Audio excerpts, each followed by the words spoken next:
Baseball wouldn't be much fun if every swing of the bat was a guaranteed home run. It's that possibility of failure that makes it exciting for both the fans and the players. It's the difference between live music and recordings, that chance of something unexpected happening. That dancing on the edge makes it more exciting, more dangerous.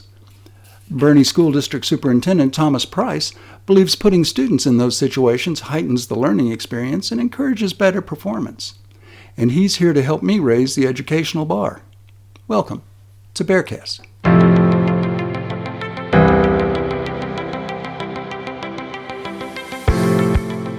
I'm Randy Lankford, and this is BexarCast, a weekly interview with business, political, education, and nonprofit leaders. We're examining the relationship between all four and how each one benefits from the success of the other three.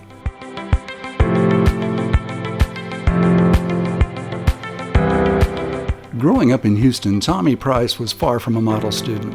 He didn't take education seriously and barely even went through the motions of attending class. Then he met a pair of teachers who saw his potential, and more importantly, made sure he saw it too. Now, as a former teacher and principal, and with more than 2 decades of administrative experience in 5 school districts, he's the superintendent of the Boerne School District and just as determined to make sure every one of his students realizes what they're capable of and makes the effort to achieve that potential. Dr. Price, thanks for joining me. Well, thank you for inviting us. Glad to have you. I'm glad to have your input. Dr. Price, I know your story about being a pretty casual student. I have to agree. I was the same way. I don't know how many of those parent-teacher conferences I sat in where teachers told my mother, if Randy would just apply himself, he could do so much better. And they were right. I could have, but I just wasn't interested in what they what they had to say. And it wasn't so much that I wasn't interested in learning, I wasn't interested in the topic. I am certainly interested in learning, but I just wasn't buying what they were selling. Yeah, relevance is important. Exactly. And how have things changed in the years you've been involved in education? I expect there are more innovative ways of engaging students now than there were in my day. Mine also and all of ours. I think the world's come to understand that children and adults also just don't learn the same way we did. It's a different world out there. And with all the media, social media, you're a great example. And we can't teach the same way we've always taught, or we're going to lose our students. We've got to work on personalization and what is interesting to our students and allow them to be a little bit different. We don't have cookie cutter kids, and we can't have cookie cutter curriculum.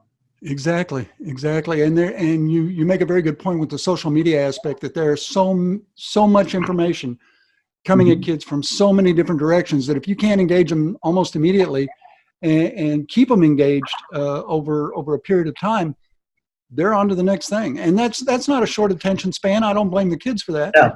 It's just human nature. I completely agree. And we see it more and more. And part of what we focus with our professional development for our teachers is that understanding that none of our teachers would want to sit for 45 minutes and just sit and stare at one person. Why do we expect a second grader to do that? Right. And it's just a different way of thinking. Right. One of the goals, I'm fascinated with education. One of the goals we created when we started BexarFest was to give students a non-traditional learning experience. And we felt that by putting them in a real world situation, by pairing them up with a nonprofit organization where they were given a goal and then the freedom to decide how to go about that. Here's what you need to end up with. It's up to you how you get there. We wanted to give them that unique experience because we felt like that success in that kind of freewheeling, do-it-yourself role would help their and self-esteem is overused, but help their self-confidence and maybe their decision-making process. And another of the objectives of BexarFest is to give students an opportunity to explore various art forms like photography and music and production. But we understand not every student is interested in art, just like not every student's interested in sports. Mm-hmm. But we want to make them at least have an informed decision. Art may not be your thing, but give it a shot. You may not like asparagus, but try it. Take one bite. It's not going to hurt you. If you don't like it, no harm done. I agree. I agree. That's exactly what I talked to. Oh, I think that's important because I spoke with we have a student advisory group that I meet with monthly, and it's middle school and high school students. And one of the discussions we had yesterday is what is their best learning experiences? And what you're saying is exactly what they told me. They want the chance to explore, first of all, and that's what high school to me is all about. I want to learn what photography, like you said, and what that means if I like it or don't like it. Once you leave us, then it's the real world, or you pay for it in college. So now's the time to experiment. But one of the things they said over and over again was just what you said, to go off on their own, try to create something. And one of the things we've really been discussing is in those creations, sometimes we all fail. And if we don't teach our students to be resilient, and sometimes these projects that they bring us back aren't as good as they wanted to be, we don't teach that ability to bounce back and be resilient here, where are they going to learn that? And I think that's part of that project-based learning you're talking about. Is sometimes it doesn't come off great. That's true. That's true. And that's acceptable. There's nothing wrong with that. If you don't occasionally stub your toe, then you're just not trying hard enough. Well, if you don't monitor and adjust, part of failure is going back, and we all do this, when we have some kind of crisis in the school, we bring people together and we debrief. So part of the process is allowing the students to come back, and if it doesn't turn out the way they'd like, is helping them, not telling them, but helping them come to a different resolution. And God, that's a great learning experience, because self-reflection is a masterful art that a lot of people never get. Right. Right. I want to take that a little further. That formula that I was explaining about pairing students with nonprofit organizations and then letting them go discover the story they're going to tell. The reason we pair them with nonprofit organizations, because it would have been just as easy. You go make a video about your football team, or go make a video about your library. It could have been school focused, but we wanted to get them outside the school and put them in more or less embed them in a nonprofit organization, because they're working with these nonprofits for weeks. So they go beyond just what does the nonprofit do, but by becoming engaged, they understand why the nonprofit does it. And it's meant to give students an inside look at what it takes to have a positive impact on the community. That I know when I was a teenager, I couldn't wait to change the world. How do you do that? Precisely, how do I go about that? And we want to give kids some idea. This is how you go about it. These are the people that are doing it right now. Does that benefit the schools? Does that have any value to what you're doing, or are we just wasting your time? Oh, no, I think that's wonderful. In fact, that's part of what we're trying to measure is service hours, and getting just part of what those service projects you're talking about doing. To me, what it does is allow children to develop habits that once they leave school, that they continue to look at those organizations and be a productive member of our society. We've got to model what we expect. So I think all of those are great. It allows them to explore. It allows them to understand what different, we have, I think, 400 nonprofits in Boerne. And that's amazing. And all of them have their special interest, and allows them to go out and explore what's going on out there and see what touches their heart so they can support it as an adult. Exactly. It's remarkable. And I'm pretty immersed in the nonprofit community, but it's just remarkable how many nonprofits there are. Yes. that vast majority of the population doesn't even know they exist. Yeah. It's disheartening. There are so many people out there trying their best to make a positive impact that nobody even knows. So the students are put in a position to where they create a product for their client. At the end of the day, they have this portfolio of media they've created. And we understand that most of the kids in the festival are not going to go into the media. They're going to experiment. They're going to try it. Okay, we may do this or we may not.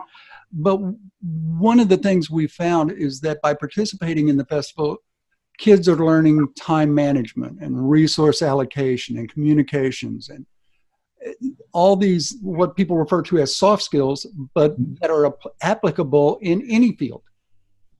I agree. Yes, that's one of the things that we're trying to embed. So I appreciate that. When you talk to employers and talk to colleges, one of the things they, like you said, they refer to is the need for soft skills. And unless you practice them, they don't become relevant. So I think your project is great with that. Is there any difference in experiencing that kind of environment in the real world as opposed to in the classroom? That you could set this up in the classroom to where the results would be essentially the same, but it's not the real world. No, I think you get to go out and with us as educators, we always want to jump in and help. When you're dealing with nonprofits and in the real world, they have so many things to do. They're really helping people, so they don't have time to hold our children's hands, and they have some high expectations for our kids, and higher expectations, our children can meet those. And again, if they stumble, they have someone who's actually done these types of projects that can tell them how and help them to make it better. Right. Another aspect of what we're doing by embedding students in nonprofit organizations like this, we're kind of changing the dynamic between young people and adults. Because most of these kids, their relationship to adults is parent-child or student-teacher. In this world that we're putting them in, it's peer-to-peer. They're a provider and they have a client, and so you meet each other more as equals than as grown up and kid. Again, is that a valid learning experience?